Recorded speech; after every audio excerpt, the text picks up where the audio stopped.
អូខេសួស្តីអ្នកគ្នាអញ្ចឹងក្នុងវីដេអូនេះខ្ញុំនឹងបង្ហាញឬក៏បង្រៀនអំពីbasic command ឬក៏ foundation command នៅក្នុង Ubuntu server អញ្ចឹងយើងយើងបើក Ubuntu server សិនខ្ញុំសូមបើក Ubuntu server ផាសិនអូខេអញ្ចឹងដោយសារថាវីដេអូមុនយើងបានរៀននៅ SH install SH អញ្ចឹងវីដេអូនេះខ្ញុំនឹង remote ពីម៉ាស៊ីនពិតទៅម៉ាស៊ីន virtual អូខេ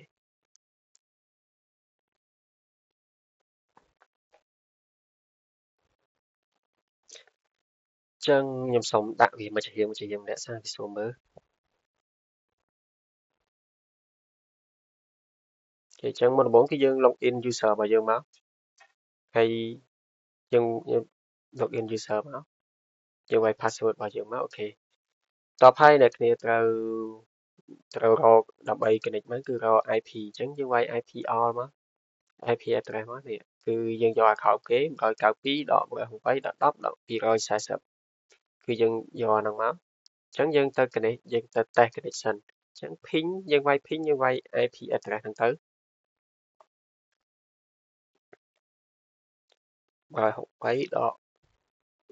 168.10.240អូខេអញ្ចឹងនេះគឺពេលយើង hit enter ទៅគឺវាទទួលបានអញ្ចឹងយើងអាច connect វាបានហើយអញ្ចឹងយើងដើម្បី connect វាយើងប្រើ command sh ហើយយើងប្រើ add យើងប្រើ user យើង add ហើយយើងវាយaddress មកវិញទាំងអស់គឺ address យើងបាន test ping វិញអូខេដល់កន្លែងនេះអ្នកគ្នាចុច yes ទៅអូខេអញ្ចឹងគឺវាចូលហើយអញ្ចឹងយើងវាយ command មក wmi ហើយទៅនេះគឺ pwd មកអូខេតើយើងខែកយើងទៅមើលក្នុង CMD យើងតែយើងវាយទៅវាចេញចឹងអត់អញ្ចឹង who am I ចេញមកគឺ user របស់ខ្ញុំ pwd ចេញមកគឺ directory នេះមកអូខេគឺអញ្ចឹងវាត្រូវអញ្ចឹងខ្ញុំសូមវាយនៅលើ CMD ព្រោះយើង remote វាអូខេអញ្ចឹងយើងវាយ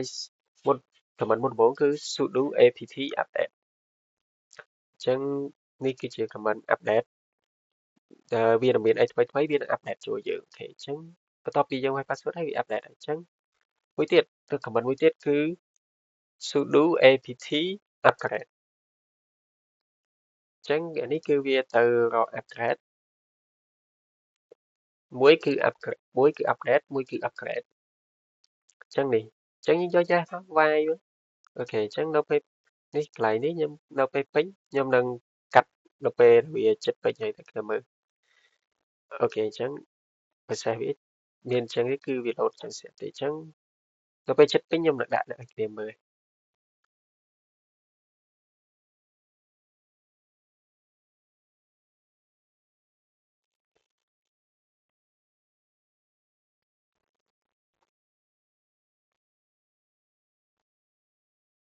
អូខេនេះគឺវា download ឲ្យអស់ហើយនេះគឺវាដល់កន្លែង extract អញ្ចឹង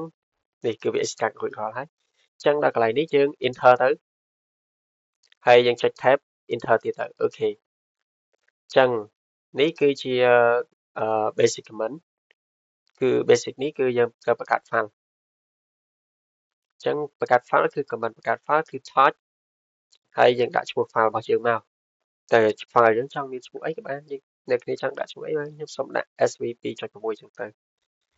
អូខេបន្ទាប់ពីរួចរាល់ហើយអ្នកគ្នាអាច enter ទៅគឺយើងបង្កើត file បានមួយហើយអញ្ចឹង command មួយទៀតនេះគឺជា command echo equals ស្មើ print អញ្ចឹងយើងអាច print ចេញជា string បានអញ្ចឹង string នៅយើងវាយនៅក្នុង single quote អញ្ចឹងតើយើងចង់វាយអីក៏បានដែរអញ្ចឹងខ្ញុំសូមដាក់ hello world អញ្ចឹងទៅហើយ sv2.6 អញ្ចឹងទៅហើយខ្ញុំដាក់ក្បៀស please send the video អញ្ចឹងទៅអានេះគឺយើង echo ហ្នឹងគឺវាស្មើនឹង print គឺយើង print string ឲ្យវាចេញមកអូខេអញ្ចឹងបន្ទាប់ពីអ្នកគេវាយចេញរួចអស់ហើយអ្នកគេអាច enter test វាមើលទៅនេះគឺវា load មកហើយ hello world ហើយ sv2.6 please send video អូខេអញ្ចឹងដល់ command មួយទៀតគឺ command ហ្នឹងគឺយើងទៅ check មើលតើយើងបង្កើត list ហ្នឹងគឺបានអត់គឺយើងចូលអត់អញ្ចឹង ls យើង đỏ ẩn dương từ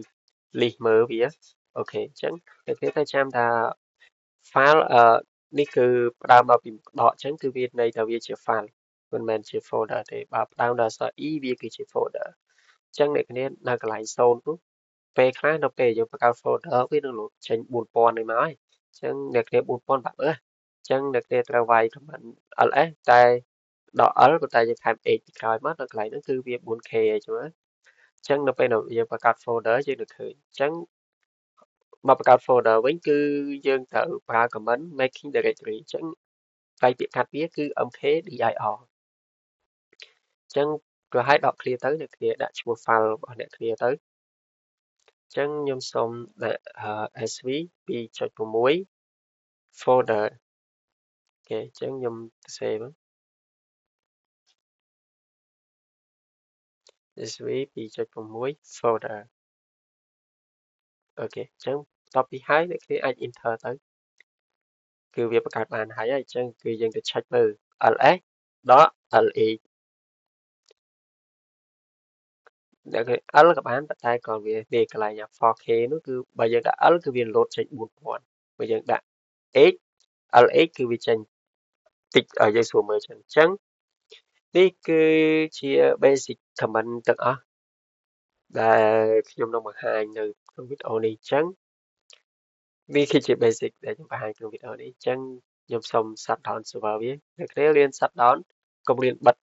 virtual do mà cứ sắp đón rồi ra comment nghĩ có bao nhiêu thôi code server chứ tránh cho ba comment